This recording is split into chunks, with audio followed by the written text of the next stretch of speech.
Bapa, terima kasih. Kami mengenal Engkau sebagai Allah kami yang tak terbatas. Terima kasih Engkaulah Allah yang besar yang menyatakan diri kepada kami. Siapakah kami manusia yang begitu terbatas? Didatangi Engkau yang tak terbatas. Kami kagum akan Engkau ya Bapa. Kami kagum akan besarnya kasih-Mu bagi kami. Kami bersyukur siang ini kami bisa berkumpul kembali di tempat ini.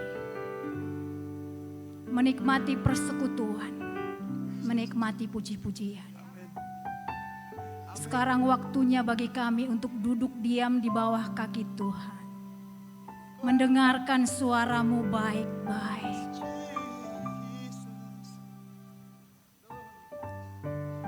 Mari Rohul Kudus,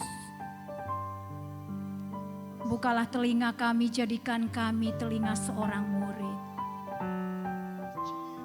Buka hati kami supaya hati kami menjadi tanah yang subur untuk firman-Mu. Melalui firman-Mu Tuhan, tegurlah kami. Nasihatilah kami, peringatkanlah kami. Baharuilah kami dan teguhkanlah kami Tuhan. Hamba-Mu yang lemah dan penuh keterbatasan, menyerahkan diri di bawah kuat kuasa Allah yang maha tinggi. Dampingi saya Rohul Kudus, berbicara atas nama Tuhan, mengungkapkan isi hati-Mu bagi kami semua. Kami siap mendengarkan firman-Mu.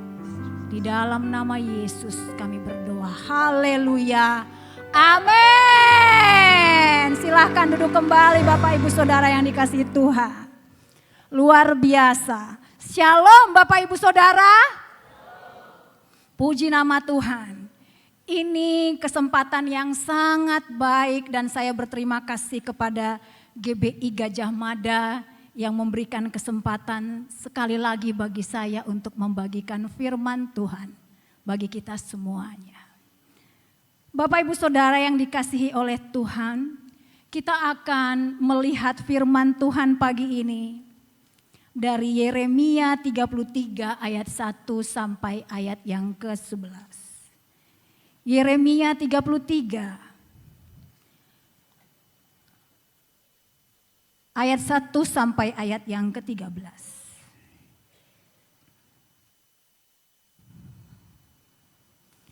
Saudara, sebelum saya akan membacakan ayat ini, saya akan menceritakan dulu sedikit latar belakang konteks ayat ini.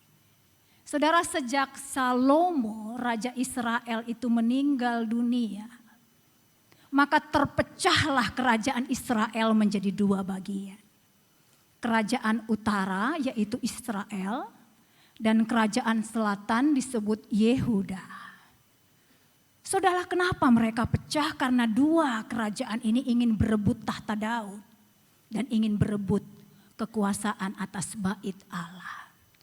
Kerajaan utara Israel begitu bejatnya saudara. Tidak pernah lagi mendengar dan mencari nama Tuhan yang benar. Maka Tuhan memukul mereka melalui bangsa Asyur. Hancurlah Israel yaitu kerajaan utara. Tinggallah sekarang kerajaan selatan Yehuda namanya. Saudara, awalnya Yehuda ini baik-baik karena bait Allah ada di sana. Tetapi lama-lama kerajaan Yehuda ini tidak lebih baik daripada kakaknya Israel. Mereka menyembah berhala. Molok, Baal, kerajaan langit. Bahkan saudara, mereka membawa berhala-berhala itu menggantikan Allah di rumah Allah yaitu di bait Allah. Tidak itu saja saudara. Mereka mempersembahkan anak-anak mereka kepada Baal, kepada Molok. Begitu sakit hatinya Tuhan. Bukan itu saja saudara. Percabulan merajalela di Yehuda. Merata bagi semua orang. Mulai dari rakyat jelata, pejabat-pejabat, raja, bahkan imam-imam dan nabi-nabi ikut juga di dalam dosa percabulan. Saudara, berkali-kali Tuhan mengutus nabinya mengingatkan anaknya yang bernama Yehuda ini. Tidak didengarkan. Kali ini Tuhan mengutus Yeremia. Memberitakan berita penghukuman. Kalau mereka tidak bertobat, maka mereka akan dibuang ke sebuah daerah yang bernama Babel, jauh dari negara mereka. Saudara, apakah mereka bertobat? Tidak. Benarlah. Akhirnya Nebukadnezar datang membumi hanguskan Yehuda. Hancur menjadi puing-puing Yehuda itu. Bagaimana nasib Yeremia sang nabi Allah itu? Zedekia waktu itu yang adalah Raja Yehuda benci dengan Yeremia karena menubuatkan kehancuran.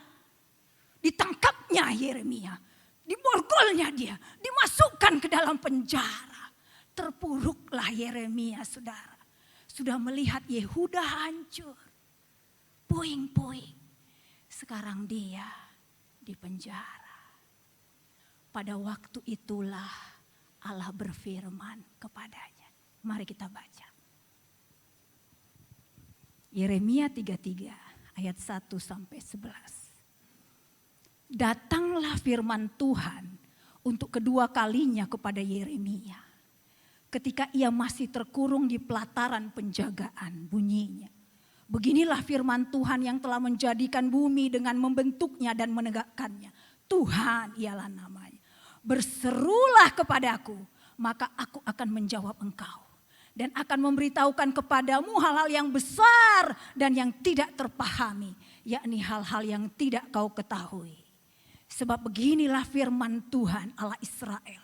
Mengenai rumah-rumah di kota ini. Dan mengenai gedung-gedung istana Raja Yehuda. Yang dirobohkan untuk dipakai terhadap tembok-tembok pengepungan dan pedang. Orang akan masuk pertempuran melawan orang-orang Kasdim. Dan kota ini akan penuh dengan bangkai-bangkai manusia yang telah kupukul mati karena murkaku dan kehangatan amarahku. Sebab aku telah menyembunyikan wajahku dari kota ini oleh karena segala kejahatan mereka. Sesungguhnya aku akan mendatangkan kepada mereka kesehatan dan kesembuhan. Dan aku akan menyembuhkan mereka.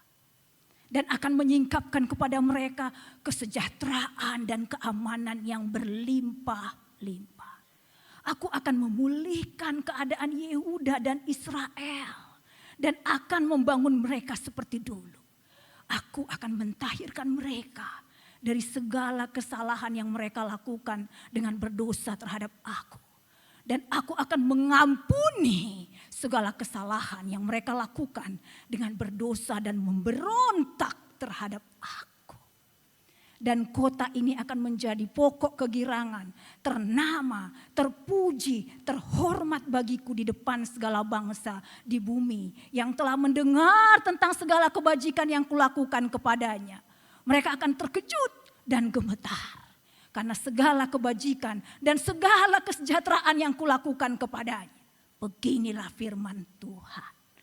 Di tempat ini yang kamu katakan telah menjadi reruntuhan tanpa manusia dan tanpa hewan. Di kota-kota Yehuda dan di jalan-jalan Yerusalem yang sunyi sepi itu. Tanpa manusia, tanpa penduduk dan tanpa hewan. Akan terdengar lagi suara kegirangan dan suara sukacita. Suara pengantin laki-laki dan suara pengantin perempuan. Suara orang-orang yang berkata, bersyukurlah kepada Tuhan semesta alam. Sebab Tuhan itu baik, bahwasannya untuk selama-lamanya kasih setianya. Saudara yang dikasihi Tuhan, 19 Februari 2019.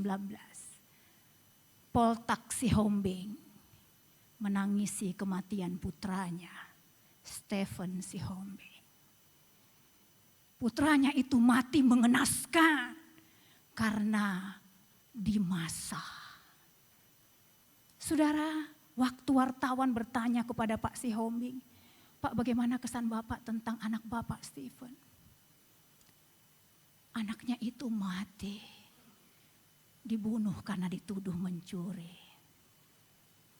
Saudara, bapak ini berkata, hari itu anakku itu minta uang, Pak. Katanya mau berenang. Ku kasih dia uang, tapi sebelum itu ku bilang belikan dulu pete untuk bapak ya. Pak, rupanya itulah terakhir permintaannya padaku. Saudara, apa yang terjadi pada Stephen Sihombing? Siang itu bersama dengan temannya Joni Silalahi merencanakan berenang di Unimed. Mereka berenang, mengeluarkan sepeda motor, lupa membawa STNK. Saudara, berenanglah mereka. Setelah selesai berenang mereka keluar dan membawa motornya ingin pulang. Tetapi apa mau dinyana? Begitu di depan satpam langsung memberhentikan dan berkata, kau tidak pakai helm, coba tunjukkan STNK. Tidak bisa menunjukkan STNK, tinggal Pak. Langsung satpam berteriak, maling, maling, maling. Langsung semua orang datang menggebuki Stephen. Saudara, saya akan menunjukkan video ini walaupun ini kekerasan, tapi akan penting menjelaskan nanti penjelasan saya.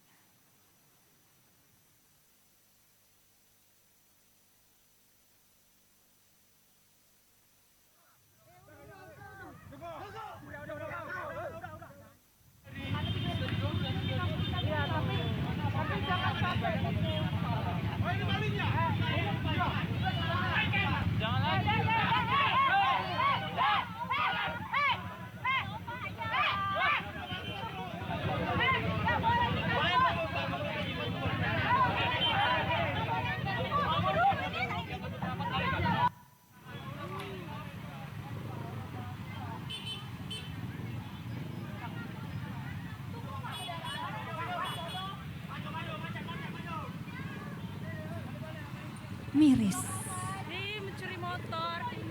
Miris saudara. Melihat kejadian itu hati saya miris. Di mana rasa belas kasihan satpam? Di mana rasa belas kasihan massa? Kalaupun memang benar dua orang itu bersalah, pantaskah mereka melakukan tindakan brutal menghabisi nyawa orang lain? Stephen dan temannya itu sudah berteriak, kami bukan, tetap ditendang.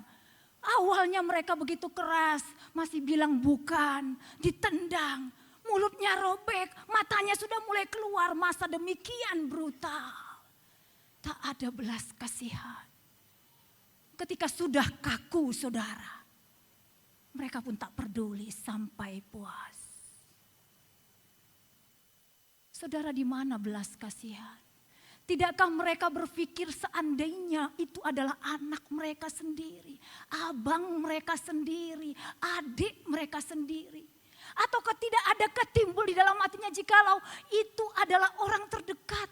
Tidak timbulkah di dalam hatinya ada dua orang ibu yang menanti-nantikan anaknya pulang ke rumah, meneruskan sekolah dan masa depannya? Saudara, tanpa belas kasihan, hidup manusia menjadi brutal.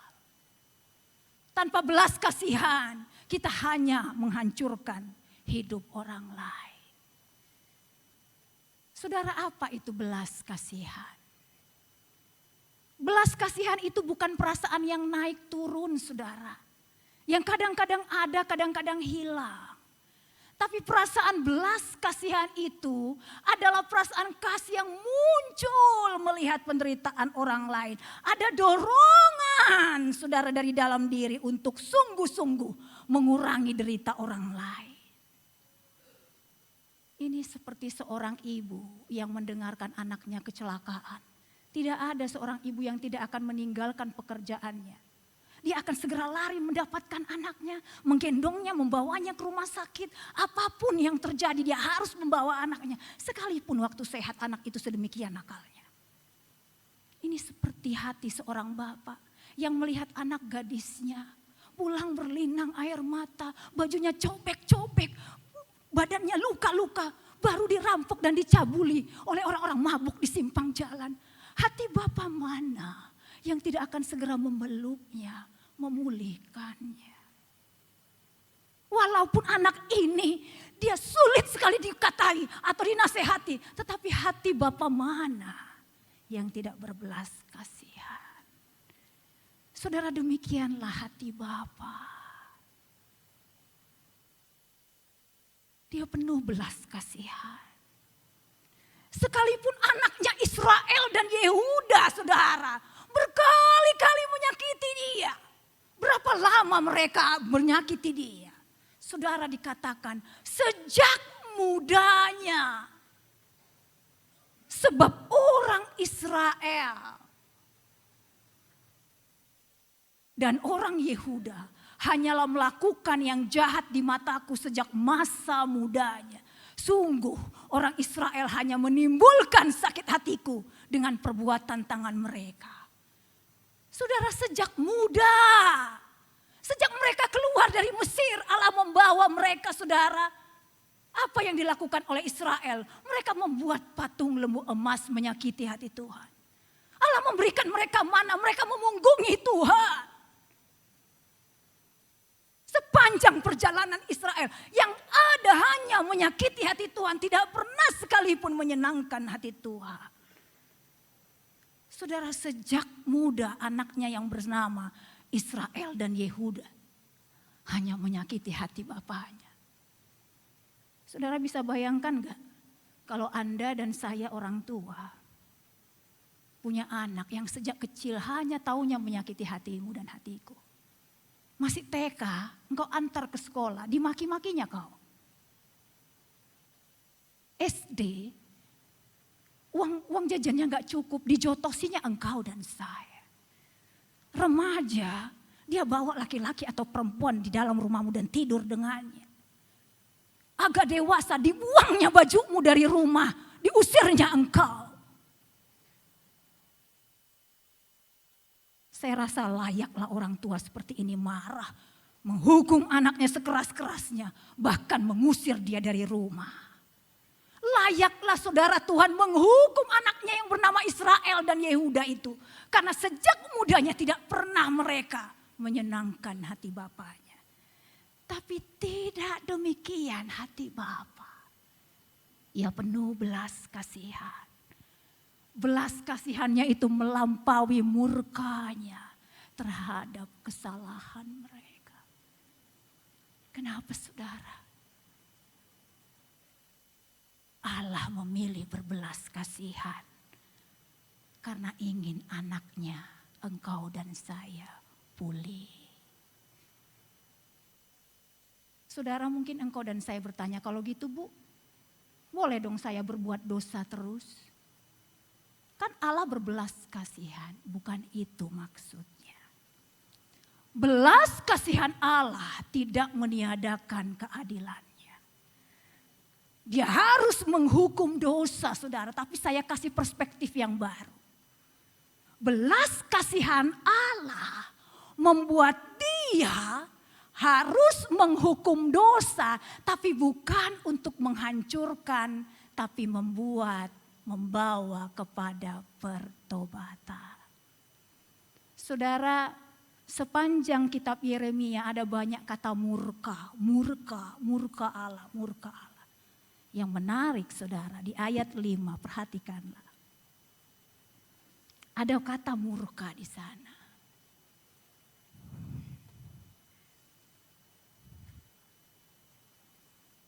Sebab beginilah firman, orang akan masuk, saya ulang 33 ayat 5, orang akan masuk pertempuran melawan orang Kasdim dan kota ini akan penuh dengan bangkai-bangkai manusia yang telah kupukul mati karena murkaku dan kehangatan amarahku. Saudara, yang menarik, saya selidiki kata murka, saya pikir ini sama dengan marahnya kita yang berapi-api. Ternyata beda. Saudara. Murka itu menggunakan bahasa Ibraninya pa'af. Artinya yang penting. Artinya saudara, pa'af ini, murka itu adalah marah. Tapi yang satu yang mengejutkan saya. Artinya adalah long suffering. Sabar. Apa maksudnya saudara? Satu kata punya dua arti yang berlawanan. Saudara, memang Tuhan harus menghukum dosa. Marah, karena dia memang harus marah terhadap dosa. Kenapa saudara? Karena dosa itu adalah kuasa yang bekerja secara gencar menghancurkan anak-anak manusia. Tidak ada seorang pun yang dapat melawannya. Seperti magnet yang tidak berdaya menyeret besi. Besi tidak berdaya oleh magnet. Demikianlah dosa menyeret kita. Padahal kita ini miliknya yang berharga. Diciptakannya engkau dan saya serupa dengan gambarnya. Ditebusnya engkau dan saya di atas kayu salib. Tetapi waktu dia menghukum dan marah terhadap dosa itu saudara.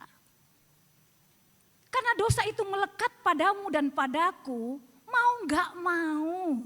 Engkau dan saya akan merasa sakit, gak enak, merasa dibuang, salah tafsir kepada Allah. Mengapa ini harus terjadi? Tapi ingat, Allah marah kepada dosa karena ingin merebutmu kembali dari cengkeraman kehancuran dosa. Lalu yang kedua saudara, sabar. Karena belas kasihan Allah, maka ia panjang sabar. Artinya apa? Dia menunggumu dan menungguku. Sampai kapan? Sampai seumur hidupmu dan seumur hidupku. Saudara, dia panjang sabar bukan berarti dia berdiam diri. Ketika engkau dan saya melakukan dosa, dia menegur. Mulai dari teguran yang ringan. Kemudian engkau tidak dengar teguran yang lebih berat.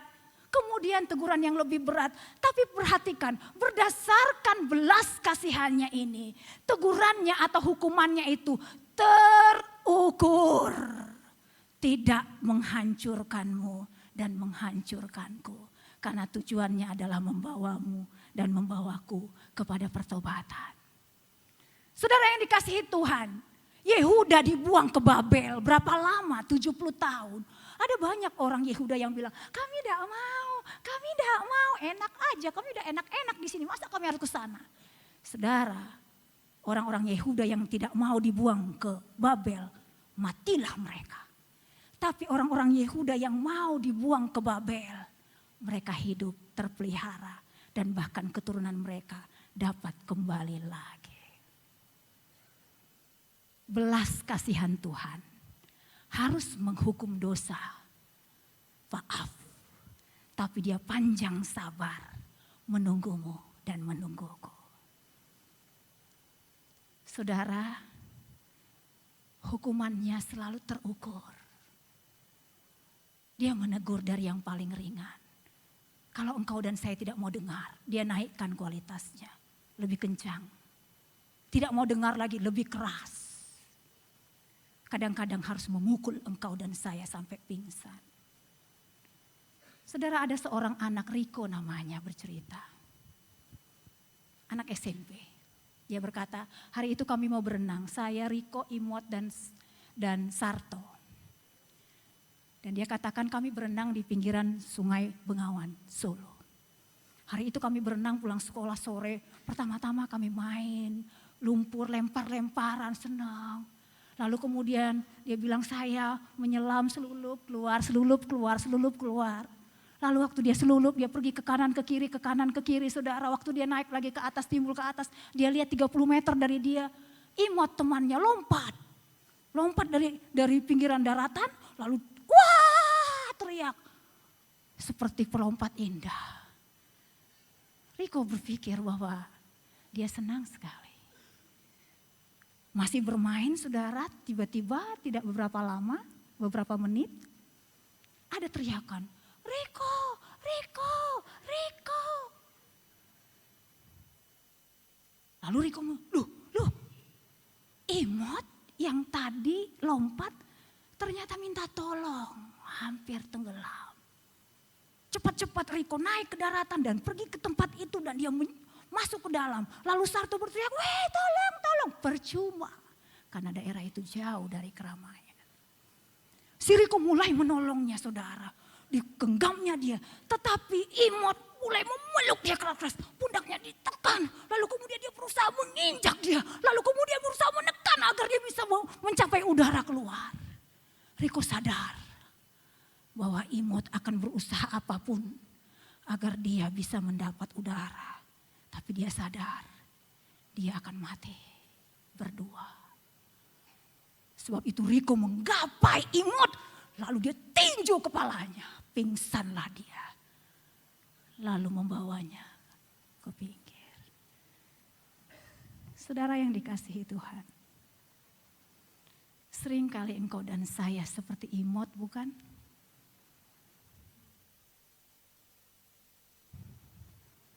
Menikmati dosa dan hampir tenggelam. Berapa lama Allah menunggumu dan menungguku? 1 tahun? 5 tahun? Nikmatnya dosa pornografi. Nikmatnya dosa perselingkuhan. Nikmatnya narkoba. Tapi Allah berbelas kasihan. Sebab itu kadang-kadang terpaksa seperti Riko dia harus meninjumu dan meninjuku agar engkau pingsan. Agar kemudian kita kembali bertobat. Saudara, kalau engkau saat ini sedang bergumul dengan gelimang dosa, bertobatlah.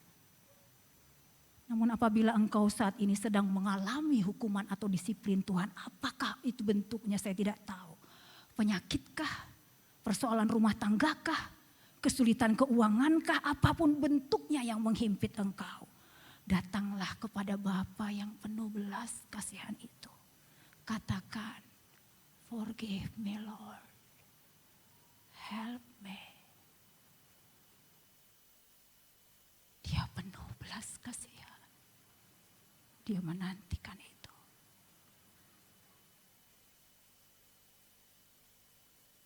Saudara, ketika Tuhan melihat anak-anaknya sedang mengerang karena mengalami hukuman, hatinya bukanlah gembira. Dia bukanlah Allah yang sewenang-wenang, yang dari sorga ketika melihat kita mengerang karena penderitaan itu lalu dia tertawa. Syukurin, kamu gak tahu siapa saya? Rasain loh.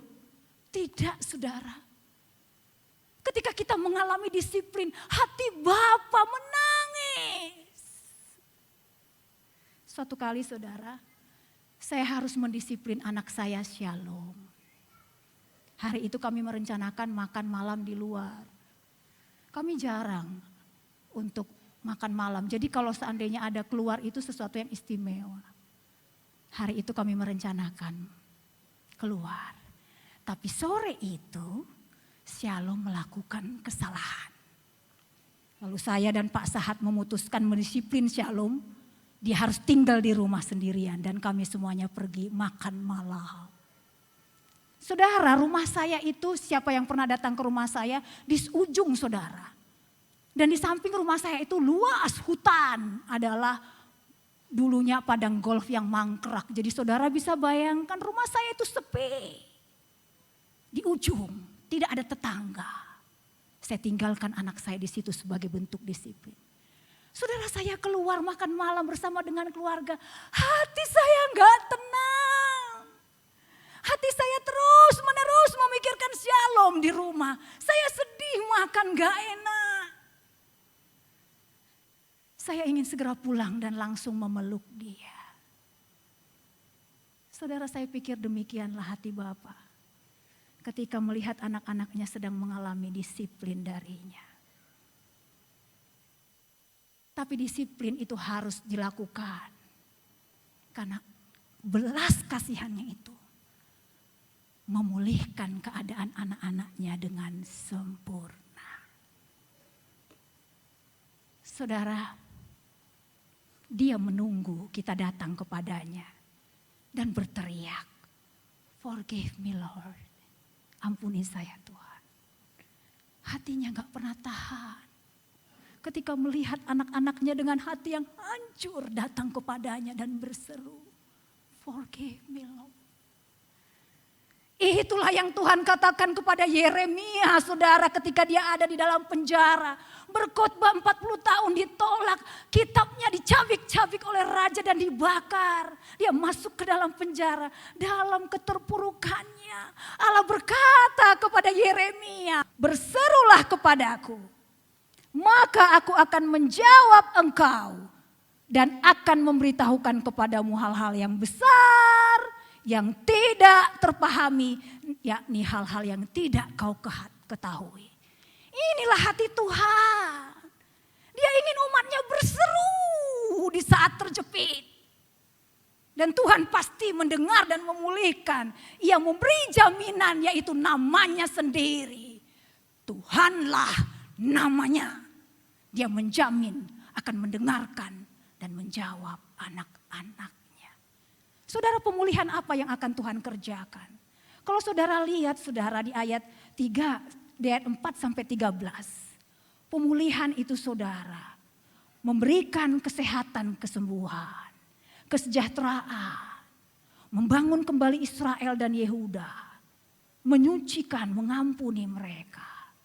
Dari semua pemulihan itu, saudara, saya menyimpulkan ada 2. Pemulihan jasmani, kualitas kepuasan hidup di dalam Tuhan. Tidak ada kebahagiaan lain selain di dalam Tuhan, saudara. Yang kedua, pemulihan rohani. Dosa-dosa yang diampuni, yang dihapuskan, yang dilupakan oleh Tuhan. Saudara, inilah juga yang Yesus katakan, "Aku datang untuk memberi mereka hidup dan memberinya dalam segala kelimpahan." Dan inilah juga yang Yesus katakan, saudara, di atas kayu salib. Ketika ia menanggung dosamu dan dosaku, sudah selesai. Tapi saudara, pemulihan yang sempurna ini siapakah yang bisa mendapatkannya?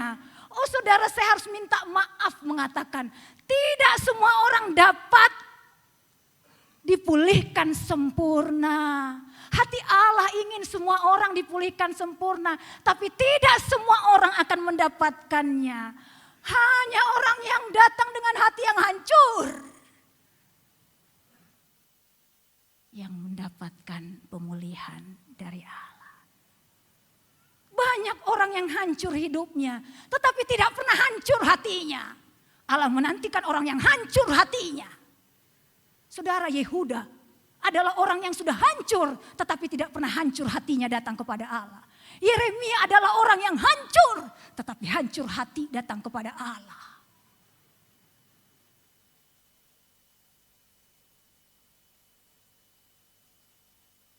Saudara, yang mana engkau? Orang yang udah hancur tapi gak sadar? Atau orang yang hancur hati tapi mau datang kepada Tuhan? Saudara, ada seorang pendeta yang berkuliah di seminari di Amerika. Malam itu dia ada di perpustakaan. Tiba-tiba pintu perpustakaan itu diketuk. Ada seorang wanita tua yang mengetuk. Lalu dipersilahkanlah wanita ini masuk. Karena musim dingin kelihatan ibu itu begitu pucat. Ibu mau cari siapa? Saya cari pendeta. Hah? Mereka berpikir karena seminari cari dosen. Dosen besok Bu jam 8. Tidak, saya cari pendeta. Lalu mahasiswa dari Indonesia ini sadar bahwa dia juga adalah pendeta. Saya juga pendeta Bu. Lalu diajak berbicara, saudara. Lama baru dia mau berbicara. Berdoa dulu, amin. Ibu itu bercerita. 35 tahun yang lalu saya jadi mahasiswi di seminari ini. Waktu saya mahasiswi, Pak, saya cantik. Banyak pemuda-pemuda yang naksir sama saya. Tapi saya memilih seorang pemuda. Dan saya berpacaran dengan dia. Dan kemudian saya tidur dengan dia tanpa menikah. Saya mendapati diri saya hamil. Saya kasih tahu kepada pacar saya. Pacar saya bilang, ayo ke dokter diaborsi. Pergilah kami Pak Pendeta ke dokter.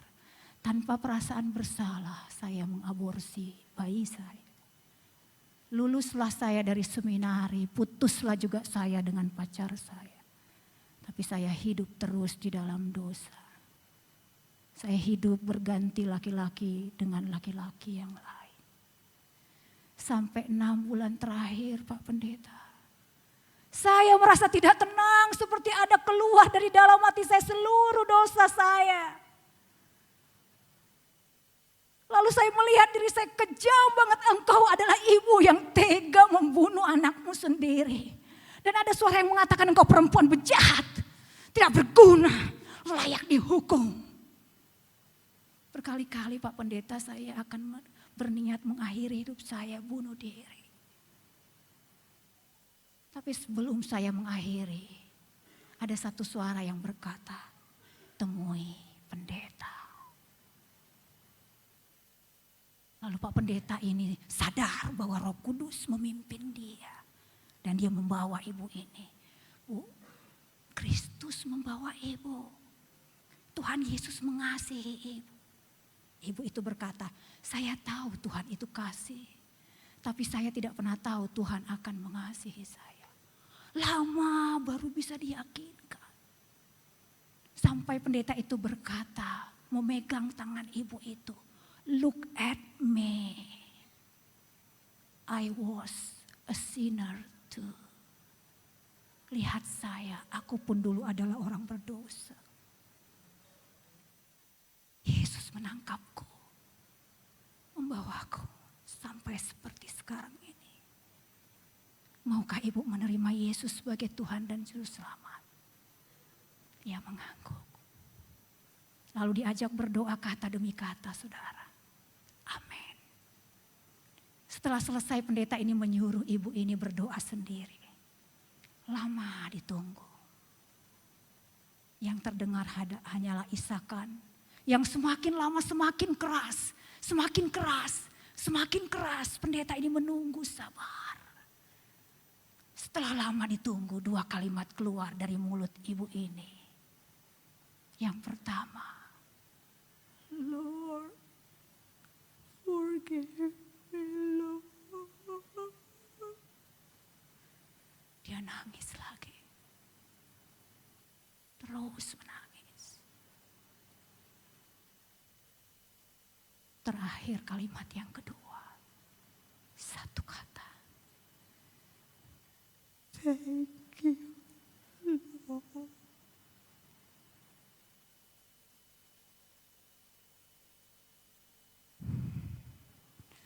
Saudara, inilah orang berdosa yang dicari Allah. Kalimat itulah yang menggetarkan hati Allah. Kalimat ketika seorang berkata, ampuni aku. Kalimat itulah yang ditunggu dari setiap orang yang diciptakannya. Anak-anak yang dikasihnya engkau dan saya.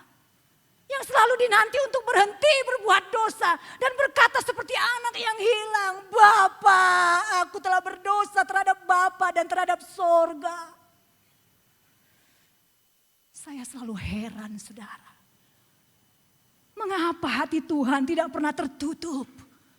Ketika seorang anaknya yang paling berdosa pun datang dan berkata, Lord forgive me. Itulah juga doa yang dikatakan penjahat di samping Yesus. Sekalipun dia sudah mengolok-olok Yesus.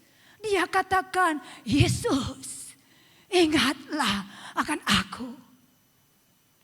Hatinya tak tahan untuk tidak berbelas kasihan. Belas kasihannya sedemikian besar. Karena untuk itulah saudara dia datang. Mati disalib di atas kayu salib. Mendengar doa orang-orang yang memohon pengampunannya.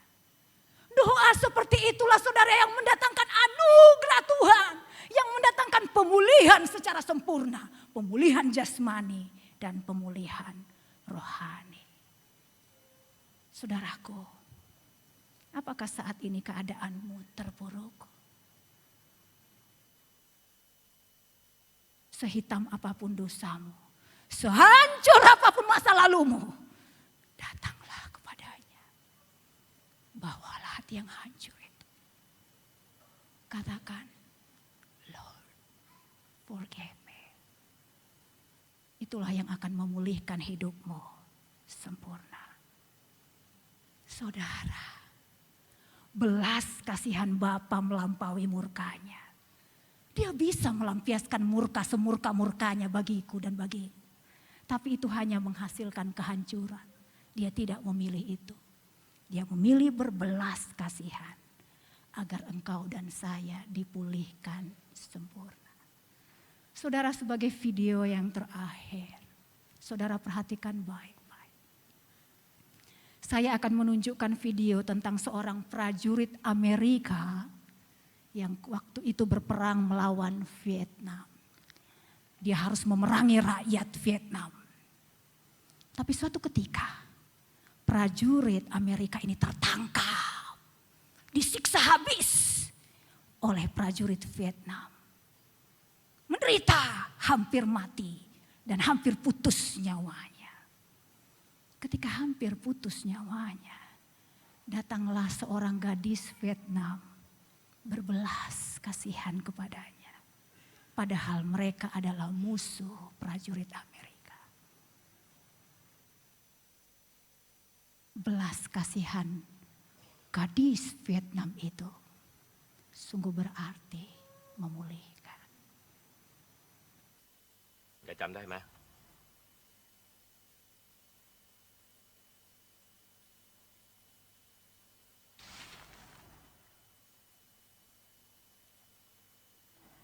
His name is Gordon.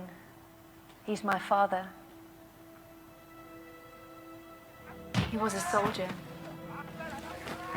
While he was a prisoner of war, it was hell. He didn't believe there was goodness in the world anymore. And when the war ended, he changed. His faith returned. He dedicated his life to help other people.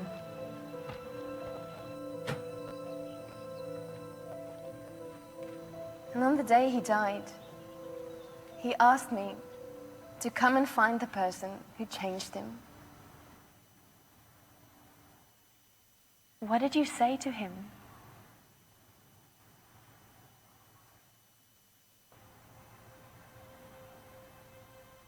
No. No. No.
belas kasihan. Saudara, prajurit itu pulih berkat belas kasihan gadis Vietnam itu. Saudara, demikianlah Yesus. Dia memilih berbelas kasihan, menderita tergantung di atas kayu salib, agar engkau dan saya mendapat pemulihan. Mari kita berdoa.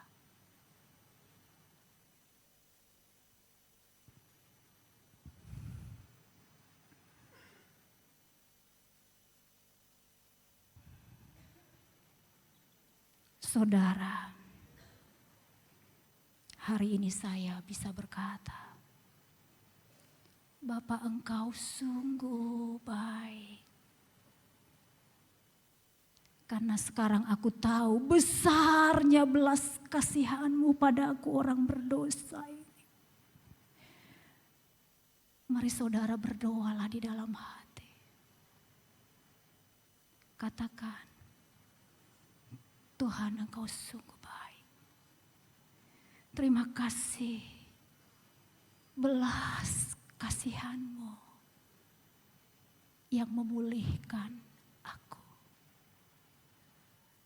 Bagi engkau yang sedang bergumul dengan dosa dan hari ini datang. Datanglah di hadapan Yesus, katakan, forgive me, Lord.